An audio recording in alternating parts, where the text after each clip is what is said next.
Hi hello everyone welcome back to my YouTube channel. ಎಲ್ಲರೂ ಹೇಗಿದ್ದೀರಾ? ಎಲ್ಲರೂ ಚೆನ್ನಾಗಿದ್ದೀರಾ ಅಂತ ಭಾವಿಸ್ತೀನಿ. ನಾನು ನಿಮ್ಮ ಪೂಜಾ ಮಾತಾಡ್ತಿರೋದು. ನನ್ನ ಡೈಲಿ ಲಾಗ್ನ ನಿಮ್ಮ ಜೊತೆ ಶೇರ್ ಮಾಡ್ಕೊತಾ ಇದ್ದೀನಿ.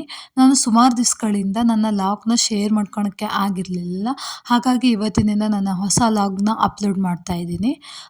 ಹಾಗೆ ಫ್ರೆಂಡ್ಸ್, ಎಲ್ಲರೂ ಲೈಕ್ ಮಾಡಿ, ಶೇರ್ ಮಾಡಿ ಹಾಗೂ ಸಬ್ಸ್ಕ್ರೈಬ್ ಮಾಡಿ. ವಿಡಿಯೋನ ಸ್ಕಿಪ್ ಮಾಡದೆ ಕೊನೆವರೆಗೂ ನೋಡಿ. ಇವತ್ತು ನಾನು ಬೆಳಗ್ಗೆ ಕೆ ಆರ್ ಪುರಂನಲ್ಲಿರುವಂತಹ ನಮ್ಮ ಮನೆಗೆ ಸ್ವಲ್ಪ ಹತ್ತಿರನೇ ಆದಂತಹ ದೇವಸ್ಥಾನ ಇದು. ಕೋಟೆ ಆಂಜನೇಯ ಸ್ವಾಮಿ ಹಾಗೆ ಕೋಟೆ ವೆಂಕಟರಮಣ ಸ್ವಾಮಿ ಅಂತ ಹೇಳಿ ದೇವಸ್ಥಾನವನ್ನು ಕರೀತಾರೆ.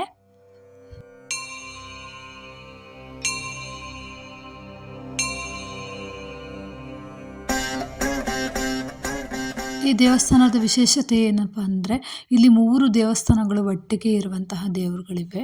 3 ದೇವರುಗಳು ಅಂದರೆ, ಒಂದು ವೆಂಕಟರಮಣ ಸ್ವಾಮಿ ದೇವಸ್ಥಾನ, ಹಾಗೆ ಕಾಶಿ ವಿಶ್ವೇಶ್ವರ ದೇವಸ್ಥಾನ, ಹಾಗೆ ಆಂಜನೇಯ ಸ್ವಾಮಿ ಅಂತ 3 ದೇವರುಗಳು ಒಟ್ಟಿಗೆ ಇರುವಂತಹ ದೇವಸ್ಥಾನ.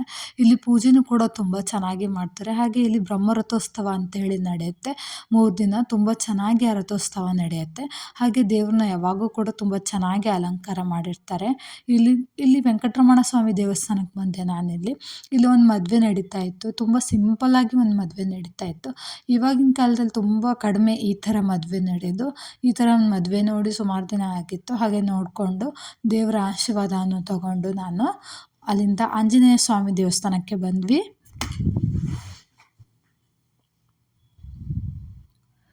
ಇಲ್ಲಿ ಆಂಜನೇಯ ಸ್ವಾಮಿ ದೇವಸ್ಥಾನದಲ್ಲಿ ಶನಿವಾರ ಆಗಿರೋದ್ರಿಂದ ದೇವ್ರನ್ನ ತುಂಬ ಚೆನ್ನಾಗಿ ಅಲಂಕಾರ ಮಾಡಿದ್ರು. ಬೆಣ್ಣೆ ಮತ್ತು ಕುಂಕುಮದಲ್ಲಿ ದೇವ್ರನ್ನ ಅಲಂಕಾರ ಮಾಡಿದ್ರು. ಹಾಗೆ ಅರ್ಚಕರು ಕೂಡ ತುಂಬ ಚೆನ್ನಾಗಿ ಪೂಜೆನ ಮಾಡಿಕೊಟ್ರು. ಹಾಗೆ ನನ್ನ ಮಗಳಿಗೆ ತಾಯ್ತನ ಹಾಕ್ಸ್ಕೋಬೇಕಿತ್ತು. ಹಾಗೆ ತಾಯ್ತನ ಹಾಕ್ಸ್ಕೊಂಡು ಅಲ್ಲಿಂದ ನಾವು ದೇವಸ್ಥಾನದಿಂದ ದೇವರ ದರ್ಶನ ಮುಗಿಸ್ಕೊಂಡು ಮನೆಗೆ ಹೊರಟ್ವಿ.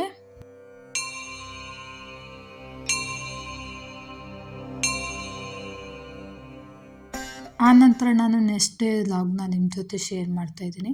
ಸುಮಾರು ದಿವಸಗಳಿಂದ ಇಲ್ಲಿ ಕೋರ್ಸ್ ಮೀಲ್ ಅಂತ ಹೇಳಿ ಡಾಮಿನೋಸದಲ್ಲಿ ಆಫರ್ನ ಬಿಟ್ಟಿದ್ದರು. ಈಗ ಕೂಡ ಈ ಆಫರ್ ನಡೀತಾ ಇದೆ. ಬೆಳಗ್ಗೆ 11 ಗಂಟೆಯಿಂದ ಮಧ್ಯಾಹ್ನ 3 ಗಂಟೆ ತನಕ ಮಾತ್ರ ಈ ಅವೈಲೇಬಲ್ ಇರುತ್ತೆ ಈ ಆಫರು. ಆಮೇಲೆ ಬಂದರೆ ಆಫರ್ ಇದು ಸಿಗೋದಿಲ್ಲ. ಹಾಗೆ ಈ ಡಾಮಿನೋಸದಲ್ಲಿ 99 ಪಿಜ್ಜಾ ತಿನ್ನೋಣ ಅಂತ ಹೇಳಿ ಆರ್ಡ್ರ್ ಕೂಡ ಮಾಡ್ಕೊಂಡಿದ್ದೆ. ಅಲ್ಲಿಂದ ಆರ್ಡ್ರ್ ಮಾಡಿದ್ದು ಮನೆಗೆ ಪಾರ್ಸೆಲ್ ತೊಗೊಬಂದು ತಿಂದ್ವಿ. ಕಾರ್ನ್ ಪಿಜ್ಜಾನ ನಾನು ಆರ್ಡ್ರ್ ಮಾಡಿದ್ದೆ. ತುಂಬ ಚೆನ್ನಾಗಿತ್ತು. ಹಾಗೆ ಕ್ಲಾಸಿಕ್ ಪಿಜ್ಜಾನು ಕೂಡ ಚೆನ್ನಾಗಿರುತ್ತೆ. ಹಾಗೆ 3 ಕಟ್ಲೆಟ್ ಥರ ಕೊಟ್ಟಿದ್ದರು, ಒಂದು ಸಾಸ್ ಕೊಟ್ಟಿದ್ದರು, ಚೆನ್ನಾಗಿತ್ತು. ಆಮೇಲೆ ಪಿಜ್ಜಾ ತಿಂದ್ಕೊಂಡಾದ್ಮೇಲೆ ಮನೆಯಲ್ಲಿ ನಾನು ಸೊಪ್ಪಿನ ಸಾಂಬಾರನ್ನ ಮಾಡಿಕೊಂಡೆ. ಊಟ ಮಾಡಿ ಸ್ವಲ್ಪ ಹೊತ್ತು ರೆಸ್ಟ್ ಮಾಡಿ ಆನಂತರ ನನ್ನ ಮಗಳಿಗೆ ನಾನೆಲ್ಲ ಆಟ ಆಡಿಸ್ತಾ ಇದ್ದೆ. ಇವಳು ಪ್ಲೇ ಮ್ಯಾಟ್ನ ತೊಗೊಂಡು ಮನೆ ಮಾಡಿಕೊಡು ಅಂತ ಹೇಳಿ ಕೇಳಿದ್ಲು. ಹಾಗೆ ಅದ್ರ ಜೊತೆ ಮನೆ ಮಾಡಿಕೊಟ್ಟು ಬಾಲ್ನೆಲ್ಲ ಹಾಕಿ ಆಟ ಆಡಿಸ್ತಾ ಇದ್ದೆ. ಹಾಗೆ ಸಂಜೆ ಸ್ನ್ಯಾಕ್ಗೆ ಅಂತ ಹೇಳಿ ನನ್ನ ಮಗಳಿಗೆ ಪಟಾಟೊ ಫ್ರೈನ ಮಾಡಿದ್ದೆ. ಈ ಪಟಾಟೊ ಫ್ರೈ ಕೂಡ ತುಂಬ ಟೇಸ್ಟ್ ಚೆನ್ನಾಗಿರುತ್ತೆ. ದೊಡ್ಡವ್ರಿಗೂ ಕೂಡ ಎಲ್ಲರಿಗೂ ಇಷ್ಟ ಆಗುತ್ತೆ ಈ ಪಟಾಟೊ ಫ್ರೈ. ತುಂಬ ಕ್ರಿಸ್ಪಿಯಾಗಿ ಚೆನ್ನಾಗಿರುತ್ತೆ. ತುಂಬ ಈಸಿಯಾಗಿ ಕೂಡ ಇದನ್ನ ಮಾಡ್ಬೋದು.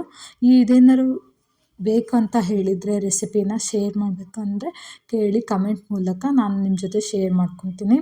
ಹಾಗೆ ಎಲ್ಲ ಅವಳ ಜೊತೆ ಟೈಮ್ ಸ್ಪೆಂಡ್ ಮಾಡಿಕೊಂಡು ರಾತ್ರಿ ಡಿನ್ನರ್ಗೆ ನಾನಿಲ್ಲಿ ಅವಳಿಗೆ ಪಾಲಕ್ ಕಿಚಡಿನ ಮಾಡ್ತಾಯಿದ್ದೀನಿ. ತುಂಬ ಚೆನ್ನಾಗಿರುತ್ತೆ ಇದು ಕೂಡ. ಪಾಲಕ್ ಕಿಚಡಿ ಮಕ್ಕಳಿಗೆ ತುಂಬ ಚೆನ್ನಾಗಿರುತ್ತೆ.